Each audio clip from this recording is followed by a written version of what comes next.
Any questions or no? Okay, great. Anything else under citizen concerns? If not, we got elected officials. If I could have a little bit of liberty on the agenda, it seems to me that I think Keith and Councilmember Dejoux and Marcia usually take some time. I know there's a busy day at the legislature. I'd like to jump. I know the representative from Senator Galatieri's office, I think, has another meeting. Could we take? Would you like to come up and give your report at this time, and then you would be free to go to another engagement if you want, from Senator Galatieri's office?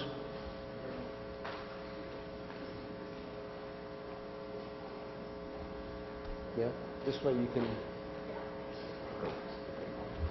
Thank you for taking me out of order. Senator Galatieri sent his regrets. Today was a busy day at the legislature, and he was a much smarter person by the end of the day, I hope, going through all the bills and approving bills. I represented Senator Galatieri at a meeting at Foster Towers 2 weeks ago. That's where I was educated about the seriousness of the problem of the homeless and the camping and all of that. And the answers that were given tonight by HPD was much more productive than what was provided at that meeting. I do want to commend the community at Foster Towers, though, because they got organized really fast, and they approached the mayor. So I think it's going in the direction where the community wants it to. I didn't realize the seriousness of the problem. And, well, like they were saying, the citation of the sleeping,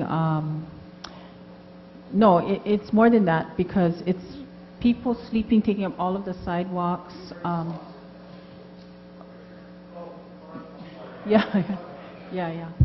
The main concern was the threatening behavior of some of the homeless. We don't want to categorize all the homeless together, but the threatening behavior of some of the homeless towards tourists and visitors.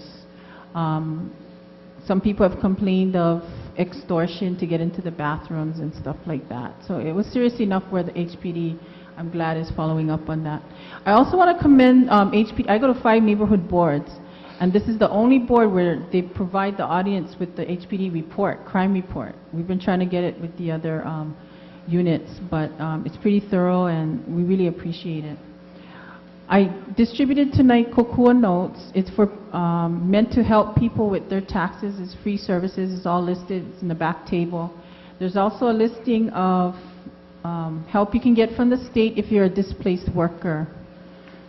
And if you need any other information or direction for referral, you can call our office at the Capitol. We're more than happy to help you. I also distributed the letter, our newsletter.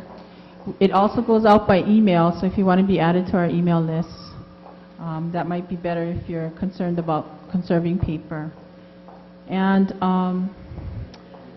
last week I was fortunate enough to be part of the Volunteer of the Year award that the center gave out. It was a very nice event, Olive Lum, and the Marriott was recognized as the, I can't remember the name of the award, but Makana Olaloa, that's right, large gift of life or whatever, as a corporate sponsor. And thank you for inviting me to that. Senator is always interested in what's going on in the district. I'd like you to remind the Senator that the Waikiki Neighborhood Board is on record for more than 8 or 9 years now against any commercialization of the Alawai Small Boat Harbor, and I emphasize small boat harbor because they don't want the big boats in. The only reason I mention it out of turn now is you're going to another meeting, and I'd like to refresh everyone's recollection. We'd probably be doing another vote on it later on. But I emailed all the senators, and hopefully you know. We do have a representative. You probably met her. She's a reservist lieutenant in the Coast Guard. Yeah. Does she have any specific days she works? Because I wanted to touch base. She works every day. Every day? Her name is Charlene. You're more than welcome to call her. Best time to call. Yeah. Best time to call. She's there all day. Okay. Mahalo. She's session staff. What Ray's referring to, and we can correspond directly with your office, but I think there were 2 bills coming over, House Bill 980 and House Bill 1766. Both have provisions which commercialize and privatize the Alawai. The residents have a lot of concern. So as that bill comes to the Senate, and I think Senator is Vice Chair of Tourism Committee, yes. So I mean, it certainly may go there at some point. So I think we would like to be able to meet with him and express our concerns about that bill. Yes, we welcome you to, because in order for him to be educated on both sides of the issue, you have to share what you know. Okay, thank you. Any other questions? I find it ironic. Last night at the Waikiki Yacht Club, DLNR gave a 45-minute presentation, and yet they haven't come before the neighborhood board. Oh. And they really fudged over House Bill 980. I mean, Okay. they didn't tell anyone about the big boats coming to the harbor if it's passed, and that is equal to 129 large boats. Okay, well, we'll talk about that under that section of the agenda when we get to the LOI issue. It was a well-attended meeting, I understand. But when the bills come to the Senate, we'll be over there to see you about All that. right. Okay. Thank you. Okay, thank you. Okay. Bob, should we take a break? Yes, okay, we are going to take a 1-minute break to move this cord so it stops making that funny noise, okay? Hang on 1 second.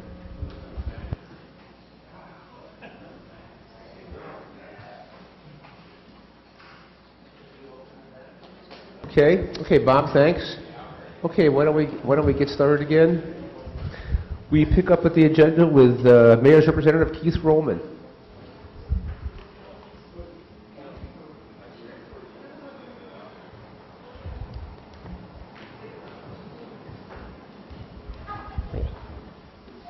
Good evening, everybody. I understand Bob Finley's not here to protect me tonight. That's right. So you're on your own here. I never thought he did a very good job of that anyway, but I'd like to do 3 things.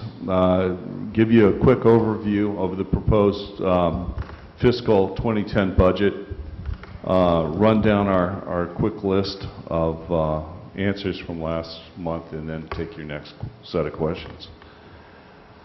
So when it comes to the 010 budget, as you know, we're deep into a protracted recession that has affected the valuation of our housing assessments, property tax, which is our main income source. So it has created a projected shortfall, which was reported earlier at about $128 million. Through the process of shaving the budget, spending restrictions, hiring freeze, and other proactive decisions, it was whittled down to about $50 million still missing. And that's from a total budget of $1.81 billion for the executive operating budget and $1.7 billion for the capital improvement program budget. Let me give you a little more detail on those numbers. The breakouts of both of these can be found online. If you go to honolulu.gov and look at the Department of Budget and Fiscal Services, there is a PDF file on each of these that gives a complete breakout.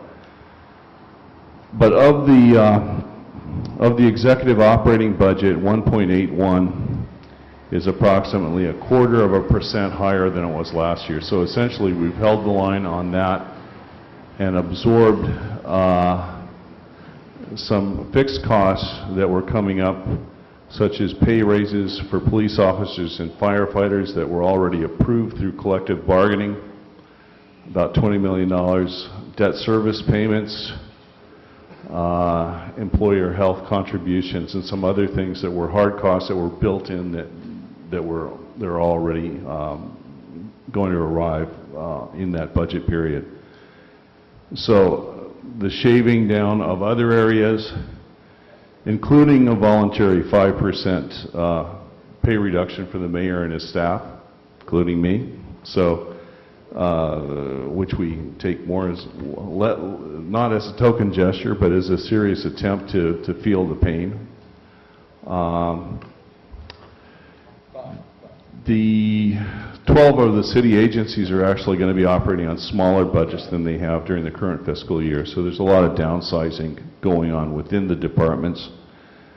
So the 1.81 that has been proposed and will be evaluated by the City Council is comparable to what we're operating on fiscal '09.